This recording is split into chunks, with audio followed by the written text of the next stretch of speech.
It's another video na naman tayo today. At kung napapansin nyo mga kaibigan, again, nandito ulit tayo sa kalsada na to, which is dead end. Yan. Bakit tayo nandito? Kasi ang ituturo ko po sa inyo kung papaano tayo makakaalis dito, makakabuelta, kasi wala nang madaanan doon, dead end na.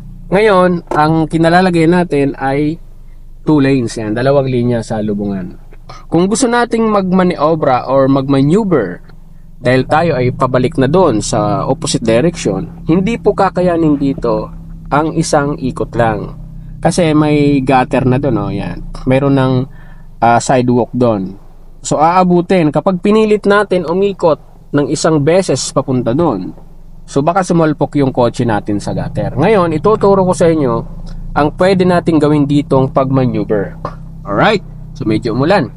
Ngayon, ito yung tinatawag natin 3-point turn. Yan, ibig sabihin 3-point turn, kailangan mag full turn tayo ng steering wheel. Full turn sa left at full turn sa kanan, then full turn sa left. Yan. Ubusin po natin yung steering wheel. Pag pa mga maneuver ang pinag-uusapan mga kaibigan, wag nyo titipirin ang pag-turn ng steering wheel para balaki yung space na makukuha. Okay, so pabalik na tayo. Medyo malakas yung ulan. So at this point, gagawin na natin.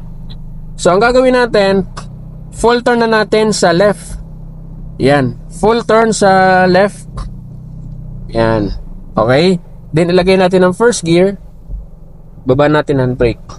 Ngayon, pagdating dun sa gilid ng bangketa, dun sa may curb, yan, dun sa may lakada na yan, sidewalk, titigil tayo syempre. Kasi nga, hindi na kasya eh. Baka tayo sumampa ron pag pinilit natin. Okay, so move forward tayo papunta dyan sa left. Dahan-dahan. Okay, yan. Okay, then kailangan tigil na tayo. Yan, ang palatandaan dyan mga kaibigan, para hindi nyo matamaan yung gutter, pag nakita nyo sa part na to ng side mirror na yan, sa baba ng side mirror, yung curve na yan, yung gilid ng bangketa, tigil na kayo para hindi nyo abutan yung gutter dyan. Ngayon, ilagay nyo ng reverse, then full turn naman sa right. Yan, full turn sa right. Alright, then galaw naman kayo ng dahan-dahan pa-reverse atras. So make it sure nakatingin kayo sa side mirror mga kaibigan, dahil may gutter din dun sa likodan. So ang palatandaan dyan, para hindi nyo matamaan yung nasa likod, yan, ilagpas nyo lang yung katawan nyo dito sa gitna ng daan. Yan, dito sa guhit na to, sa hatian na to, pag lumagpas yung katawan nyo dyan, tumigil na po kayo para hindi po kayo umabot doon sa likodan. Baka tumama yung bumper nyo sa likod. Ngayon, ilagay natin ang first gear, then full turn naman sa left.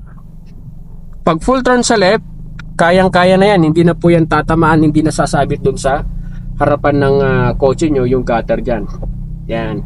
Then, makakabalik na po kayo. Yan. Balik nyo lang ang steering wheel nyo ng diretso. Yan.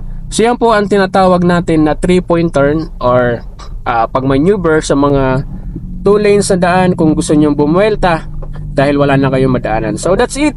Sana ho nakatulong sa inyo ang video na to. Bye bye.